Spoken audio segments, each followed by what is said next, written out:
Hey guys, Horror back again with a quick update to the last video. I just want to say thank you guys so much for my first 10,000 view video. It's actually insane. I don't think I would ever get the kind of response that I'm getting, and so I want to keep putting videos out. I am listening to your content suggestions in the comments, and this is just kind of a follow-up to the guide.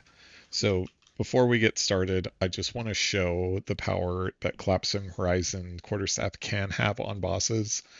I don't have it to the point where I can one-shot like Tier 4 Zest or anything like that, but I will go ahead and hop into an audience with the King with our Collapsing Horizon equipped. Obviously not optimized at all for single target damage. It's missing like, a few hundred DPS or more to be optimized for a single target, but just want to show you guys that even with Collapsing Horizon, you can clear Pinnacle content pretty easily. Same kind of gameplay loop. We don't have to really do anything different from what we were doing.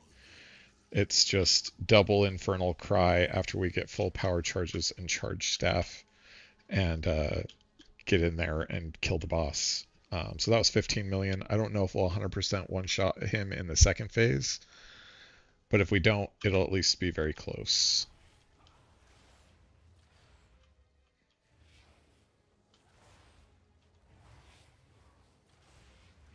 Which is going to be essentially a big theme of this video is a lot of people are struggling with getting regular quarterstaffs to get this combo to really pop off in maps. And,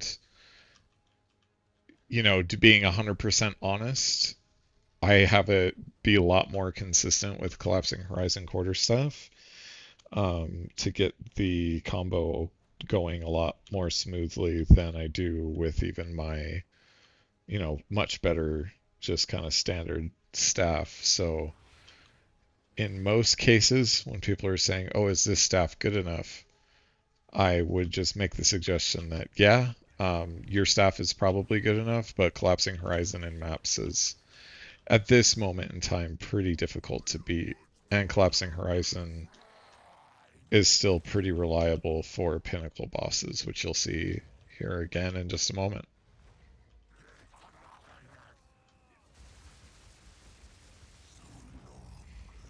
I mean, it's still super insane that we're able to do, 20 million that quick. And we didn't even have to do the weapon swap or anything like that. Um, like with the Eye of Winter, we didn't have to do any gem swaps. Kept Cast on Freeze in there, kept Herald of Thunder in there. So you can do enough optimizations in the rest of your gear to make it so that this is still Pinnacle boss worthy. Um, so that is one of my primary updates is just outside of Collapsing Horizon Quarterstaff, I would focus on optimizing the rest of your gear before the Quarterstaff because this staff by itself will really carry you through the late in-game maps. Yes, eventually I recommend upgrading to a staff that has 7 melee skills, 5% crit, 30% critical damage bonus, and like 450 DPS. That is my recommendation for the ultra late game, but I really think like for 90% of you that are using this guide, Collapsing Horizon Quarterstaff is going to be just fine. And then what I would really focus on more than anything else is the rings. Um, your rings, you just want to have them be rock solid as far as damage to attacks. I have rarity on both my rings as well. I have tons of resistances on this one. I've got some extra leech on this one, some stats.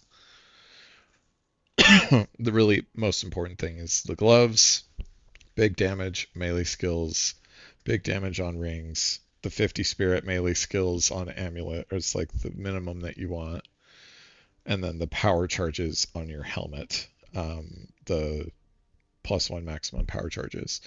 Those would be kind of the primary areas that if once you get a few divine from mapping, that's where I'd focus your upgrades on the most.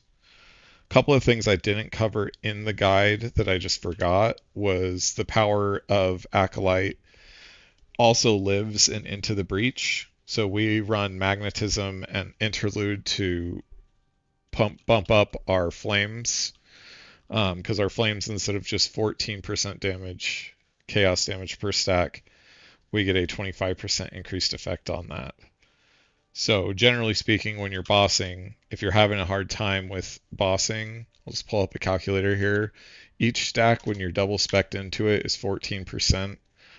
It's really easy to grab at least 3, and then you multiply that by 25%, and you're just getting 52% of damage as extra chaos for every boss, because 3 flames are super easy to grab. You could even wait an even longer time and easily get like 6. So obviously just double this with 6, and you're basically doubling your damage with extra chaos damage. Um, so that's one thing that we're doing with Into the Breach. And then the other thing is less shock duration, better recovery from your life flask to fill up your ES, and this. This is huge. I mean, if there was an ascendancy node on any other class that said have 50 less freeze duration while a supported skill is active, it's just 50% less, so it stacks with all other sources and multiplies against all other sources of less freeze duration. So if you have that on boots, I don't have it on my boots, but it's a popular suffix. On boots, your freeze duration, like honestly, I never even notice getting frozen, and I'm normally out of a freeze pretty instantly. So this is 30, 45, 60, essentially 60 spirit worth of support gems that you wouldn't be able to run reasonably. Like you're not going to spend 60 spirit, so it's kind of nice that we get these free ones. So those were the End of the Breach things. I know I cover it in my max roll guide, but I didn't necessarily cover some of the unique jewels that I would recommend targeting. That's Prism of Belief, which is the level of Flicker Strike skills. You could also arguably do Voltaic Mark skills for mapping, because Voltaic Mark is really doing a lot of the heavy lifting during mapping, but to maintain your boss damage and map damage in general, I recommend Flicker Strike skills. The Against the Darkness is, I say, cold damage so that you're freezing more consistently. Even picking up a 2% one of these, even though like 2%ers are usually pretty inexpensive compared to the 4%ers, I would definitely recommend picking this up just because I don't know if there's a better value in the game than this guy right here. For you have 5 notables, like this jewel socket with 5 notables, like any Against the Darkness or any time lost jewel in this slot is just super powerful. So again, this is another place to get focused on, and then also get creative with either a Megalomaniac or a From Nothing Diamond. I really like the From Nothing Diamond with Zealot's Oath, because Zealot's Oath right now I have 4 points over here for 85% attack damage. Um, Pretty great. There's also Blood Magic can get you 50% on the notables, as well as 5 all res if you need res somewhere. Uh, you can also get Resolute Technique so that you can get Overwhelming Strike and some additional critical hit chance and critical damage bonus. You can also get, if you're doing the low life tech with Gemling, you can get Unwavering Stance and get Finality, damage against enemies on low life, damage against enemies on low life.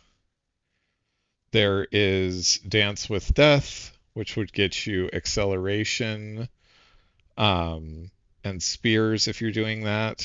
But Dance with Death is more just one that you would sell. But the other one that I think may be useful is Trusted Kinship, because then you can get the damage while affected by a Herald, and then the extra lightning damage while affected by Herald of Thunder. You can also do Reservation of Herald skills here. So if you can't find an amulet that has 50 spirit, and maybe you find one that's like 44, you can take these Reservation of Herald skills. So just like a little bit of like quality of life tech, and you can also get a little bit of melee damage. Unfortunately, these nodes are not like you can't take these guys, but if you could, obviously this would be an awesome one. It's just out of range for Trusted Kinship. Another really great one is Heartstopper, mainly because you can get these penetration nodes and you can get first approach, critical damage versus full life, all of this. And I think you can even get the penetrates cold resistance right here as well. So lots of good ideas for a From Nothing Diamond on that. And then again, I'm just going to reiterate this. You can definitely try to copy my passive tree, but my passive tree, I move points around all the time to just like try to min-max what is working with me for the moment. The only like non-negotiables that you cannot move, I would say, is this crit cluster here, your power charge clusters. You can move subterfuge mask. I wouldn't recommend it because you just get 32% evasion just by having a helmet that has around 380 ES, which is just 1/3 more damage reduction when you're mapping. So I think this is non-negotiable. You can think otherwise if you'd like, but this is like 80% non-negotiable. And then these nodes here: freeze build up defenses, crit, and consumes an extra power charge because this gives Flicker 2 more strikes, and then all of your crit bonus nodes right here. Otherwise, an NCI and this stun ailment stuff. Otherwise, everything else can be moved. You don't need to come up here and get all of this. You can just focus on ES and evasion rating right here. You don't necessarily need to get this attack speed, but if you need the strength, this is a good place to get the strength. You don't necessarily need to take the 3-point value points for crit and crit damage bonus. Like, there's just tons of things that you can do because there's a crit wheel here, there's an ES wheel here, there's elemental damage to attacks here. There's just a lot of playing with it that you can do in this area. So don't feel free to like just see what works. Like maybe you want to get extra mana leech because you have a low mana leech roll on your ring. Or maybe you need a little bit of extra crit and you want some attack damage against your uniques. Or hey, maybe you want to mess around with full life tech. Experiment. See what feels good. Don't think that you only have to follow my guide to get you 100% solvent in your build. Those are some of the main updates. Some of the future updates. As soon as this video goes live, I'll actually be doing my first live stream. So again, please continue to subscribe to help me reach my goal of 1,000 subscribers. And tune into the live stream as soon as this video goes out if you want to go ahead and enjoy that with me. I'll still be doing as many of those like end game gameplay videos that I've been promising. I'm going to get as many of those out as I can. Get you guys a sleeping playlist. Just turn that on. You can hear the sounds of Flicker Strike in your dreams. And if there's anything else I forgot, I'm sure I'll just be throwing it into the stream or one of those endgame gameplay update videos.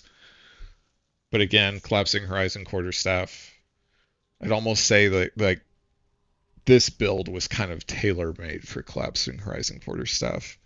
So that's how powerful I think the build is with this staff. Catch you guys in the next one and on the stream as soon as this goes out.